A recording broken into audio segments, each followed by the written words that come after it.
Cadre. Alors, c'est bon. 5, 4, 3, 2, 1, action.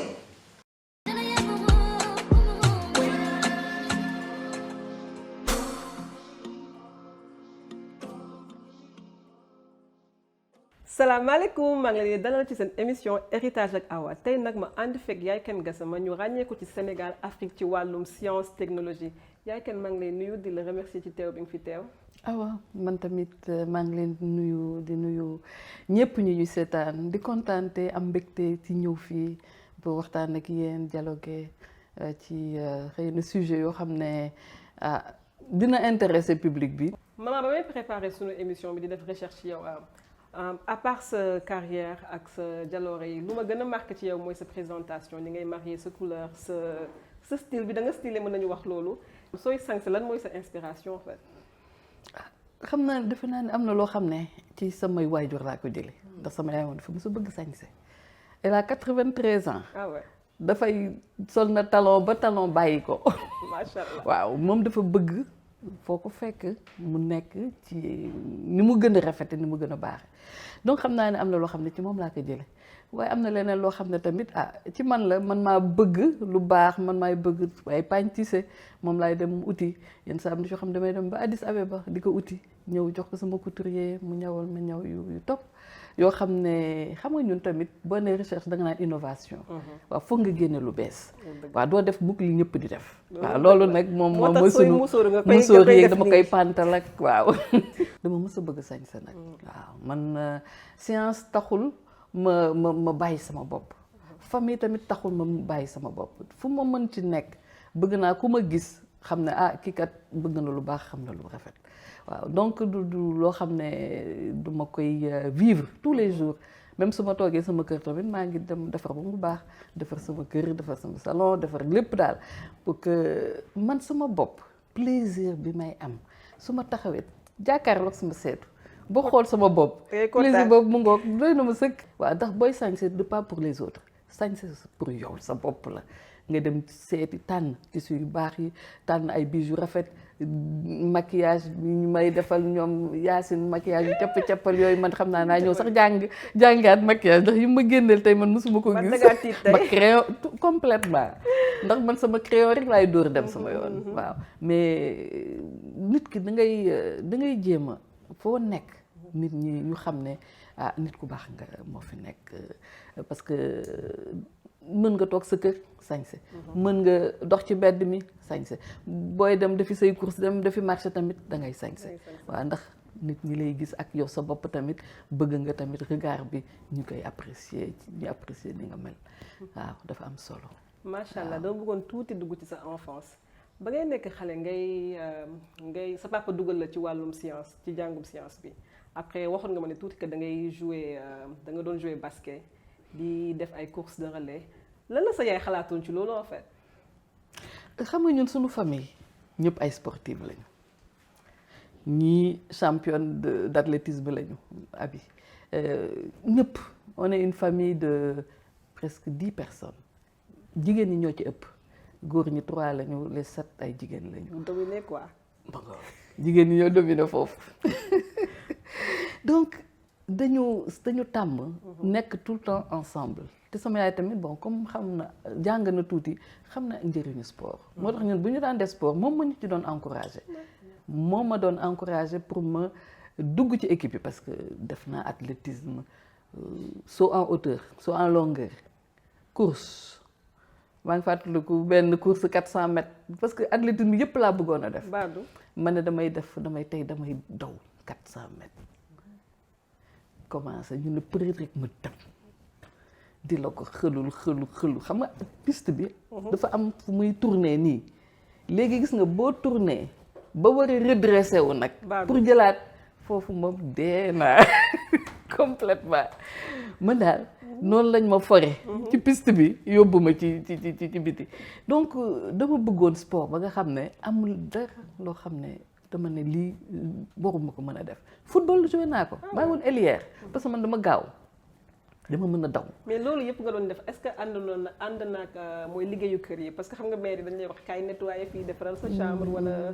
waaw daf ci kaay ma àndoon jàngal la nga togg. dañu woy ñun dañu jàngal togg dañu jàngal parce que je me souviens ay vacances sama yaay da daan quitté bonne bi ñun ñoo daan amee kër ga bon ku ci nekk nag dafa doon def une répartition des tâches kii mooy pièce bii kii moo koy bale toilette yi kii moo koy nettoyer salon bii noonu la ko répartir bu ñu xëyee lu matin ku ci nekk def nga li nga war a def 11h ñëpp pare nañu nag après on peut aller s'amuser waaye lépp lu ñuy def sama yaay moom moo ko doon coordonné moo nekkoon maîtresse d'œuvre bi coordonné ku ci nekk mu jox la sa liggéey kii mooy dem marché kii mooy togg kii mooy bale kii mooy raxas donc sama jàng sama activité sportive yi ak activité domestique yi nga xam ne moom laa doon def ca kër ga lépp laa boole woon. macha allah dañu dugg tuuti ci wàllum mooy rôle femme ci société ci sunu société balaa nga doon parce que yow nekk nga mère de famille.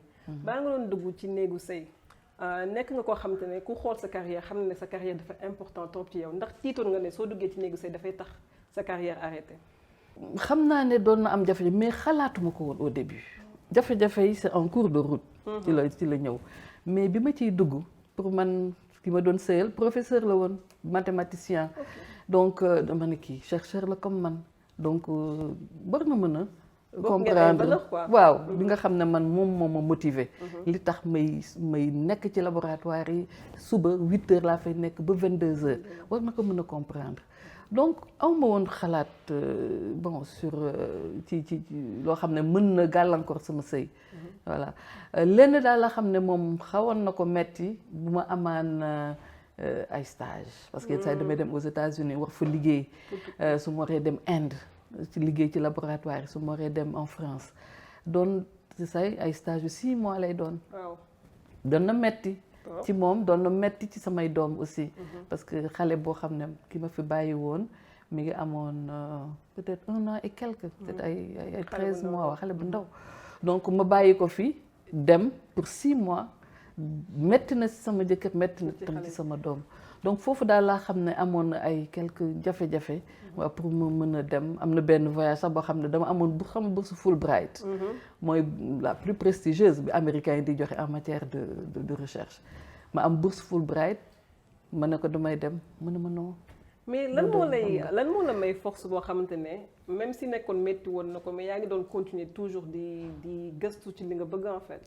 parce que dama bëgg dem fu sori sama papa daf ma waxoon ne da ngay continuer demal ba fa nga fi gën a kawe. waaw donc c'est cette force moom ma doon pousser pour que may avancer malgré les difficultés. parce que je me disais que war naa àgg fi nga xam ne. foofu la ñi gën a am xam-xam fii ci Sénégal ak mooy professeur titulaire de chaire waaw donc su ma accès foofu xam naa ne moom comme on dit sama jaan wàcc na donc c'était mon objectif et dama def tout je me suis battue pour àgg foofu. même avec la pression sociale en tant que femme. non pression sociale bi da nga koy gérer. da nga koy gérer parce que am na ci ay exigences yuñ la bëgg a teg. bu fekkee da nga ko nangu ñu teg la ko. mais boo ko nanguwulee kenn mënu la ko teg yow yaay bañ man lii mooy sama objectif du dem ci ay xew du dem ci ay ngénte ki ay takk ki ay non c'était pas mon objectif bu ngénte amee dinaa fa dem xëy na 10 minutes laa fay def li ma war a def delluwaat ci sama liggéey donc man noonu laa mës a vivre moo tax je suis peut-être xam nga dañuy wax sax chercheurs sax en général ce sont pas des gens très sociables parce que doo leen gis ci ay événements yu bëri ndax ñoom xëy na am na loo xam ne moom moo leen gën a motiver que les questions un peu sociales les relations entre les gens entretenir ces relations dem gisi say sœuru jëkkër bon voilà di joxe ay affaires non ñun xamuñu yooyu en général chercher booy laajte en général ñoom yooyu duñ ci dugg.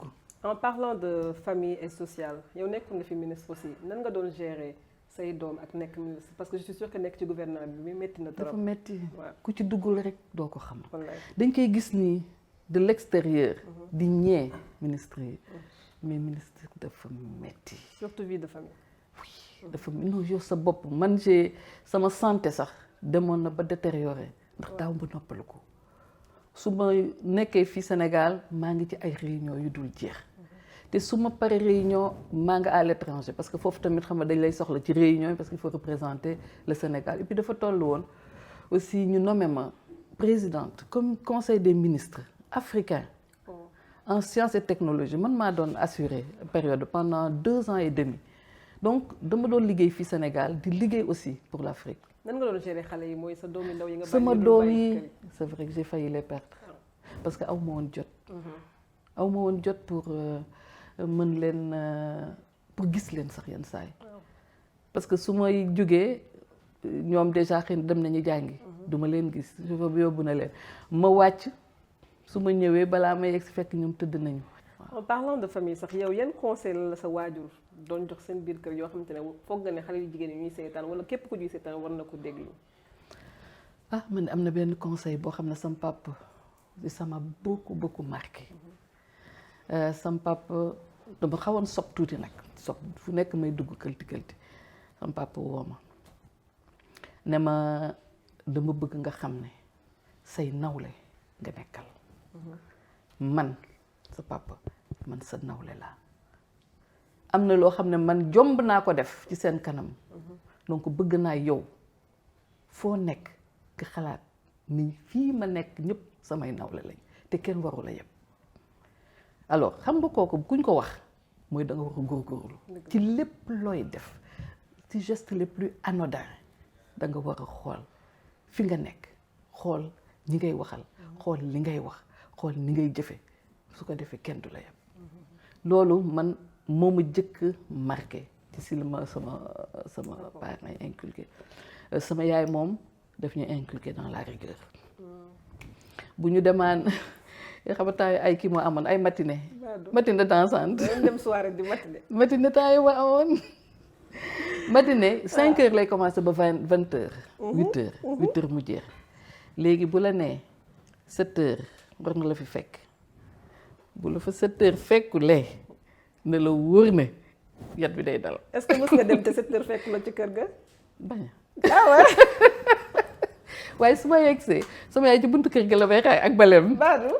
bu ma ko séenee ni i mère Bango rek ma teg ko ci. dawa sama yaay comme mënuma kii bale bi lay jël rek sànni ma ko. donc c'était comme ça moom ba c'est la rigueur moom sama yaay moom noonu la ñu éduqué te je vais dire aussi une chose bu fekkee xëy na doomam yëpp macha allah. parce que sama sœur yi moom ñoom ñëpp ku ci nekk ki nañu moom moo daan toog bu ñu jullee timis ba noppi ku ci nekk mu ne la an yow sa leçon animu nga nekku leçon baa ngi nii mu ne la ay ca demal jàng te nga ñëw réciter du tëddi du nelaw tant que ñun ñëpp mokkaluñ suñuy leçon donc elle nous a formés waaw moom jàppale nañu ci suñu formation de base bi ñu nekkee xale ñun ñëpp nag. yow nag fu mu toll nii yow yan conseil ngay jox sa doom sa biir kër yoo xam te ne foog nga ne man mi war naa ko dégg tey. ah mu fonk boppam. gëm boppam. ah xam ne àdduna bi fi mu nekk nii kenn mayeetul dara parce que surtout dans ce monde fii ñuy vivre xëy na avant sax xawoon na yomb tuuti waaye léegi dara yombatul il faut se battre moom laa leen dox bés bu ne jàng ngeen léegi allez dans le milieu du travail il faut maintenant que ngeen wane ne am ngeen compétence yi parce que kenn mayeetul dara il faut être excellent aussi ci li ngay def wane na am nga compétence yi mais tu es au-dessus du lot waaw ñefe leen gëm leen seen bopp te xam ne di mën ngeen réussir voilà loolu daal laa leen di wax bés bu ne pour que ñu booster leen voilà encourager leen. ba ñu doog a commencé sànq ba ñu toogee fii sànq di préparer wax naa la dama la xaw a fan te dama gis ne da ngay maintenir sa yaram quoi lan ngay def pour maintenir sa yaram. xanaa nelaw yu doy. ah ouais. ba benn. yaa ngi nelaw fu mu nekk nii. damay nelaw ba doyal. waaw nelaw yu doy je prends le temps de faire du sport. oxygène maa ngi dëkk ci corniche bi.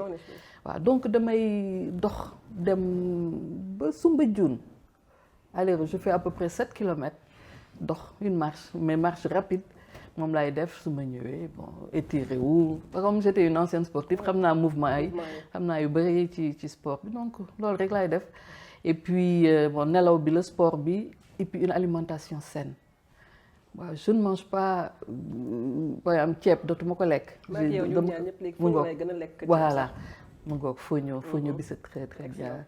mu ngoog donc man moom laay lekk beaucoup de crudité. voilà alimentation bi parce que alimentation moom moo lay nourrir de l'intérieur. effectivement waaw mooy tax sa teint di génn mooy tax doo am c'est vrai boo bëggee am un joli teint il faut bien se nourrir. maman conversation bi neex na suma sañoon du jeex. mais dëgg la temps bi moo ñu ko mayatoo. dëgg la donc maa ngi lay bàyyi nga tàggoo toog ak ñu ñuy seetaan. ah xanaa di am kontaante rek mbégte vraiment ba ma gisee seen équipe bi. vraiment c'est une équipe jeune hein, et puis équipe bu dynamique équipe vraiment il y a une bonne entente les gens sont bon ils travaillent mais vraiment dans la convivialité vraiment j'ai vu aussi bi ngeen seen premier tournage bi ngeen def ak Boubacar Boris Diop bon c'était vraiment magnifique hein, les images c'était très très bien. Merci. Donc maa ngi leen di féliciter encore. merci. féliciter leen féliciter toute l'équipe ci initiative bi et puis vraiment bon comme on dit fi Sénégal dañuy ñaan quoi ñaanal leen fa ngeen bëgg àgg daal yal na leen fa yàlla àggale. Voilà. merci maman. merci Awa. c'est tout pour moi maa ngi leen di remercier ci ànd bi ngeen ànd ak seen émission héritage ak Awa di leen jox rendez-vous beneen yoon bisous et à la prochaine.